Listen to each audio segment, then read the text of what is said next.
sharciyada baarlamaanka laga ansixiyay ee ugu dambeeyay sharciga doorashada qodobkiisa 13 wuxuu qorayaa guddiga doorashooyinka inuu hor yimaado labada aqal sida ogtahayna maanta waxay hor imaadeen hal aqal aqalkii kalena ma joogo labada aqalna inay iskhilaafsan yihiin waa ogtinahay guddigan iyo madaxtooyada waxay isla soo kariyeen oo muddo kororsi ahna waa waxaan filayna wax nagu cusub maaha laakiin haddaad si fiican u dhegaysatay hadalka Xaliimo Yarey waxay ku sababaysay farsamo maadaama loo baahan yahay farsamo weliba laba hindisay keentay oo leedahay haddii qorshahan la raacana intan oo bilowda loo baahan yahay haddii kan la raacana intan oo bilowda loo baahan yahay soo wax maangal ah oo la qaadan karo ma ahan in la yiraahdo war si farsamaysan annagoo u eegayna hawsha dhowrka bilood ha noloogu daro shaqada aan ku qabsanne ma santahay waa su'aal fiican laakiin waxaan kuu sheegayaa arrinta la soo bandhigay annaga waan dhageysanay waana akhrin dhageysi kaliya maaha waxay soo bandhigeenna waan akhrinay fiiri meesha tan kumaba jirtaba dalkan doorashadiisa qof iyo cod inaan la qaban karin xilligan qof walba way ogtahay sababo amni daraaddeed sababo heshiis siyaasad la'aan daraaddiis dhaqaale la'aan oo shilin ma haystaan guddiga doorashada dhaqaale la'aan waa la ogyahay iyo waxa technicalka waa qodobka ugu dambeeya afraad waa waxa technicalka ah qodobkaasi weli waxay leeyihiin xataa nooma diyaar aha iska daa amni ma hayaan siyaasadna ma hayaan heshiis lagu yahay dhaqaalena ma hayaan annaga waxaan aaminsanahay guddiga doorashada albaabka darsiga waa furi karaa laakiin asaga maaha midka xiri karo sababtoo ah gacanta uguma jiraan mas'uuliyadda wax lagu qabanayo intooda badan hadday amni tahay hadday heshiis siyaasadeed tahay iyo hadday tahay dhaqaalaba ayaga gacanta kuma hayaan intaba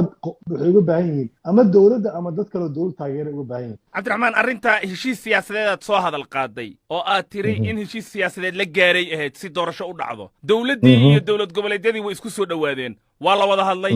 qadkaa lagu sheekaystay haddana waa la ballamo caloolfiyoobi baa dhacdo 5 ilaa 8 bishuu madaxweynaha ballamiyey dhammaan madaxda dowlad goboleedyada taa miyaysan ahayn fursad kale oo doorasho lagu qaban karo maadaama ay heshiiyeen dowlad goboleedyadii iyo madaxdii dowladda dhexe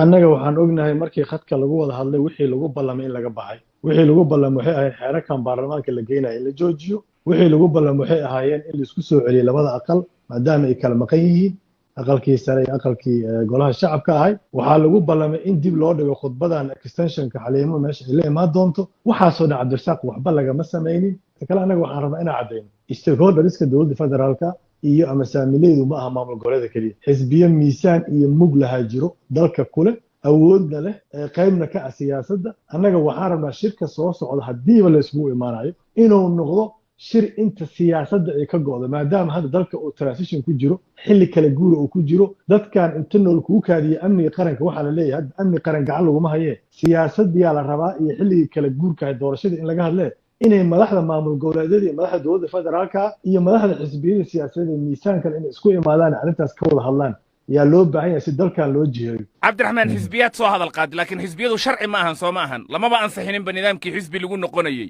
xisbiyadan hadda jiro waa un kuwa magac u yaal ah soo ma ahan 3 sano iyo baran waxaan dhahaynay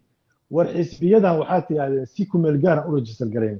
war diyaar waxa u nahay sidii buuxdo inaan registration u sameeyo annaga ma iskala mas'uuliyadda guddiga keensan waay waxay dhaheen sharciga xisbiyada u baahan in dib loo review gareeyo ma annaga iskale baarlamaanka iskale waa qabo waaye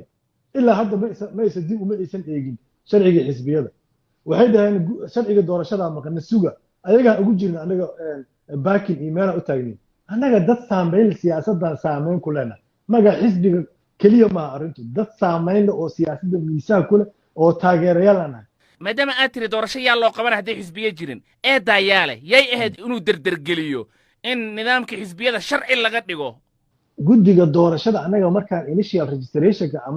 ama diiwaangelinta ku meel gaarka aan sameeyay waxay dhaheen waxaa la soo dirayaa diiwaangelin buuxda inaad sameysaan waa sugayna 3 sano iyo bara u fadhin ayaga keeni waay markaan weydiinana waxay nagu dhaheen sharcigii xisbiyada wuxuu u baahan in dib eegis lagu sameeyo baarlamaankii dib eegis kuma sameeyeen ee kuma marsiyoodeen maantana ma dhihi karaan baarlamaanku sharcigii xisbiyada dib eegis kuma sameeyeen